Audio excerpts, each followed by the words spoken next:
ராதா, இன்னைக்கு என்னடியாச்சு? குடுத்தனக்காரங்க எல்லாம் என்ன ஒரு மாதிரியா பாக்குறாங்க? மூஞ்சில் அடிச்ச மாதிரி கதவை சாத்திக்கிறாங்க. என்னடியாச்சு? உனக்காண்டி கேக்குற என்னாச்சுன்னு? அக்கா, இவன் தான்க்கா சொன்னா. இல்லக்கா, இவதான்க்கா சொன்னா. அக்கா, இல்லக்கா, இவன் தான்க்கா சொன்னா. இவதான்க்கா சொன்னா. போய் புழுவாங்கக்கா. இவதான். சும்மாடா. ஏய், என்னடி இவங்க என்ன சொன்னாங்க? அக்கா, நம்ம குடும்பத்து கதை எல்லாத்தையும் இவங்க எல்லார்கிட்டயும் சொல்லிட்டாங்க. அட பாவிங்களா.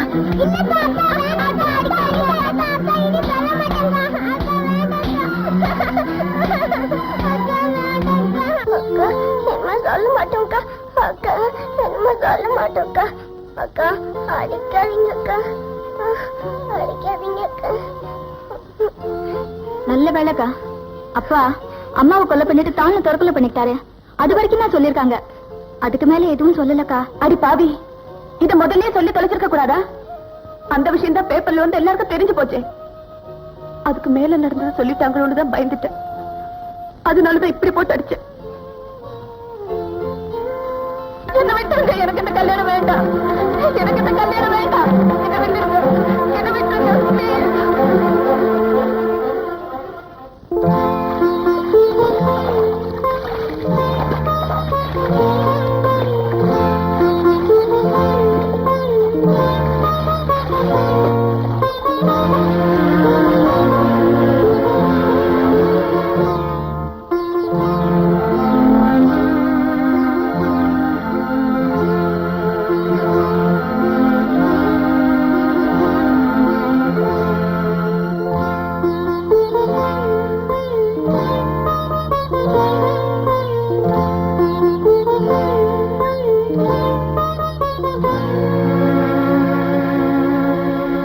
நடமாடு ரத்த சேமிப்பு நிலையத்தை பத்தி நான் உங்களுக்கு சொல்ல வேண்டிய அவசியம் இல்ல. மாணவர் தலைவர்ங்கிற முறையில சம்பந்தப்பட்ட அதிகாரிகளை சந்திச்சு இந்த பிளட் பேங்க் வண்டியை நம்ம காலேஜுக்கு கொண்டு வந்திருக்கேன். நம்ம ரத்தத்தை எத்தனையோ பேர் சுரண்டி எடுக்கிறாங்க அவங்க ஆராயத்துக்காக. நாமும் எத்தனையோ பேர் ரத்தத்தை சுரண்டி எடுக்கிறோம் நம்ம சந்தோஷத்துக்காக, ஒரு மாறுதலுக்காக. நம்ம ரத்தமும் நல்ல வகையில பயன்பட்டு இருந்தா இந்த திட்டம். பாய்ஸ்ல முதல் ஆளா நான் என் ரத்தத்தை கொடுத்துட்டேன். கேர்ள்ஸ்ல முதல் ஆளா யார் ரத்த தானம் செய்ய போறாங்க?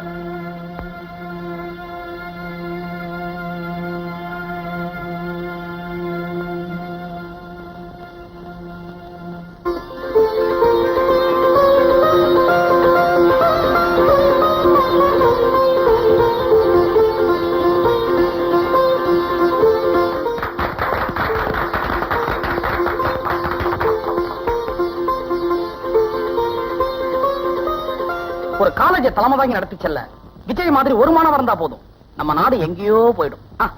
வாங்க எல்லாரும் கிளாஸுக்கு போலாம். சொல்லிட்டு கிளம்பிட்டா அப்படி நீங்களும் ரத்த தானம் கொடுக்கறது? எனக்கும் ரத்த தானம் கொடுக்கணும்னு ஆசைதான். ஆனா பாருங்க, சக்கரை வியாதி உள்ள ரத்தம் யாருக்கு பயன்பட போகுது? சக்கரை வியாதி இருக்கிற இன்னொருத்தனுக்கு பயன்பட்டு போறது. அப்படி சொல்றீங்களா? ரத்தம் கொடுத்தா ஆனுமா?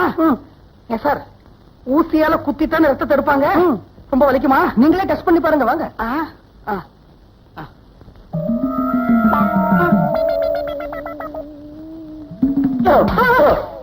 என் உடம்புல ரத்தம் இருக்குன்னு சொன்ன எவனா நம்புவானே? நானே ரத்த தானம் கொடுக்க போறேன். நீ ஏன் பயப்படுற? மரியாதையா வாயா. உன் உடம்புல 8 பிப்பா ரத்தம் தெரியா? மரியாதை வந்து கூட கடப்பாடுல குத்தி நானே இருக்கிறேன். தாயா தாயா தாயா.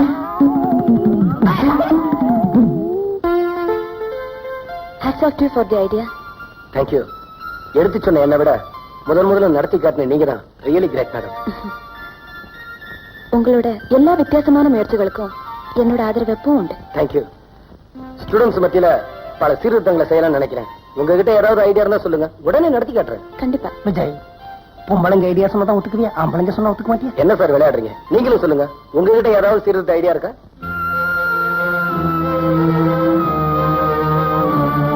நேரம் வரும்போது அவசியம் உங்ககிட்ட நான் சொல்றேன். ஏமா அம்மா, ரொம்ப ரத்தம் கொடுத்துட்டியா? மோமெல்லாம் வாடி இருக்கு. அம்மாடி, ரத்தம் என்ன group? AB negative. Is it? ஏன் ரத்தமும் AB நெகட்டிவ் தான். அப்படியா? உங்க 2 பேருக்கு AB நெகட்டிவா? நிறைய கொடுத்துட்டீங்க. எந்த சாதாரண குரூப் ரத்தம் எல்லார்ட்டையும் கிடைக்கும். அப்ப நான் வரட்டுமா? ஒரு நிமிஷம். சாதாரண ஆளுங்களுக்கு தான் ஆக்சிடென்ட் அதிகம். உங்க ரத்தம் தான் அதிகம் தேவைப்படும். வாங்க. விட மாட்டாரே. கிசு ரொம்ப ஸ்ட்ராங்கா இருக்கு. ஒண்ணுமே புரியலையே. என்ன விஜய், ஹாட் நியூஸ் போர்ட்ல என்ன ஸ்பாட் நியூஸ் இன்னைக்கு? தலையும் புரியல காலும் புரியல சார். விஜய், நம்ம லைப்ரரியில ஏதாவது பொண்ணு வேலை செய்தா? ஆமா சார், உமான்னு ஒரு பொண்ணு 2-3 மாசமா வேலை செய்யுது. அவளைத்தான் எழுதியிருக்கான் நூல் நிலைய பச்சை கிளியன்னு. மஞ்சள் கயிறு இருக்கியதுன்னா அவளுக்கு கல்யாணம் ஆயிடுச்சுன்னு அர்த்தம். ஏன் சார் ரகசியமா கல்யாணம் பண்ணணும்? நமக்கெல்லாம் பத்திரிக்கை வச்சிருக்கலாமே. அதான் கீழே எழுதியிருக்கானப்பா, ரகசியம், காரணம் சிக்கனம். ஏழை பொண்ணா இருக்கணும். அதான் காதும் வச்சா மாதிரி யாருக்கும் தெரியாம கல்யாணம் பண்ணிக்கிட்டார். ஊரை கூட்டி மேளங்கொட்ட பேண்டு வாத்தியங்களோட கல்யாணம் பண்ணிக்கணுங்கிற ஆசை எல்லா பொண்களுக்கும் உண்டு. ஆனா சில பொண்களோட ஆசையில ஆண்டவன் மண்ணள்ளி போட்டுறான்.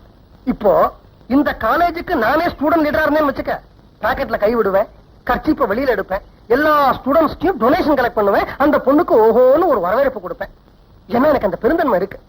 அத நான் உங்ககிட்ட இருந்து எதிர்பார்க்கறது தப்பு இல்லையா?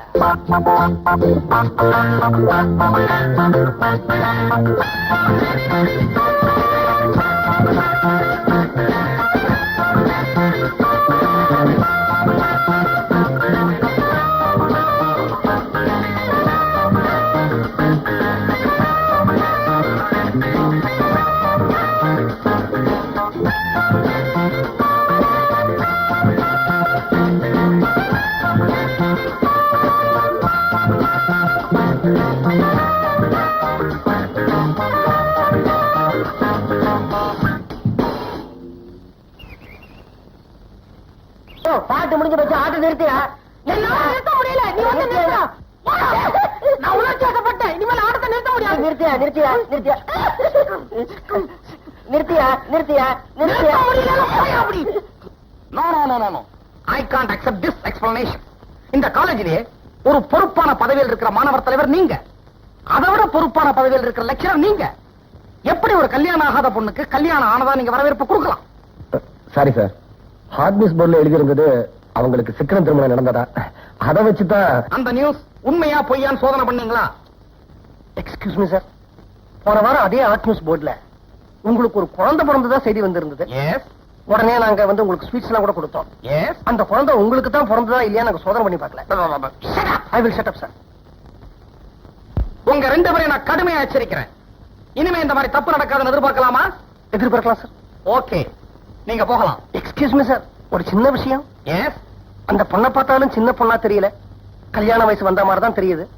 பாவம் ஏழை, அதான் கல்யாணம் நடக்கிற போல இருக்கு.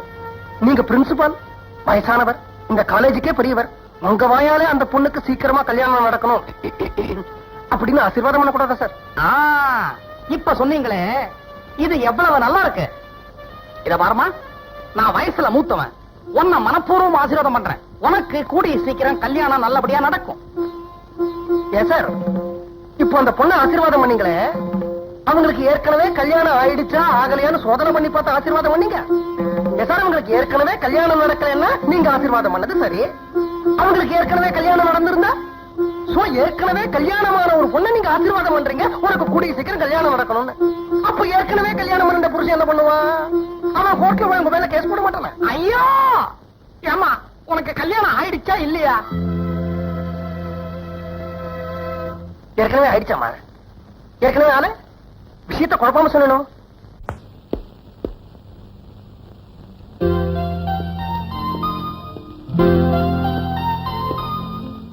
மேடம்,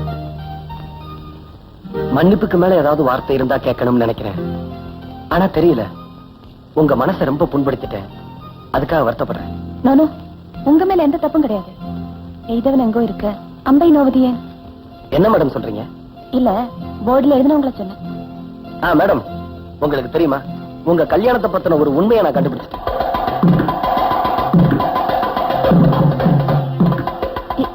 என்ன உண்மையை கண்டுபிடிச்சீங்க? வரதட்சணை கொடுமையினால தானே நீங்க இன்னும் கல்யாணம் பண்ணிக்கல? ஆமா ஆமா, எஸ், வரதட்சணை கொடுமைதான். இந்த உமா சிக்கன திருமண விஷயமா போர்ட்ல யாரு எழுதினது அப்படின்னு காலேஜ் ஃபுல்லா பேசிக்கிறாங்க. பிரின்சிபல் எப்படியும் கண்டுபிடிச்சிருவேன்னு சொல்றாரு. நீங்க சொல்லித்தான் நான் என்னன்னு அவருக்கு தெரிஞ்சு வச்சா. நல்ல வேலை நான் சொல்லல, என்ன சொன்னா உன் வேலை போயிடுமே. அது எப்படி? நீங்க சொல்லித்தானே நான் என்ன? அப்ப நம்ம 2 பேருக்கு தானே போகணும். ஏண்டா, உன் கையெழுத்த வச்சு நீதான் எழுதினேன்னு கண்டுபிடிச்சா உன் வேலை மட்டும் தானே போகும், என் வேலை எப்படி போகும்? நீங்க சொல்லிட்டா நான் அவர்கிட்ட சொல்லுவேனே, நான் ஒத்துக்க மாட்டேனே. நான் அந்த மாதிரி சொல்ல வேலைன்னு சொல்லுவேனே. சோ உன் வேலை போறது இப்ப யார் கையில இருக்கு? உங்க கையில. அதனால நீ என்கிட்ட ஜாக்கிரதையா நடந்துக்கணும். நான் அப்பப்போ உன்னை அப்ரோச் பண்ணுவேன் அந்த போர்ட்ல எழுதுறதுக்கு. நீ எனக்கு ஹெல்ப் பண்ணும். உன் வேலைடா விட்டுறாத.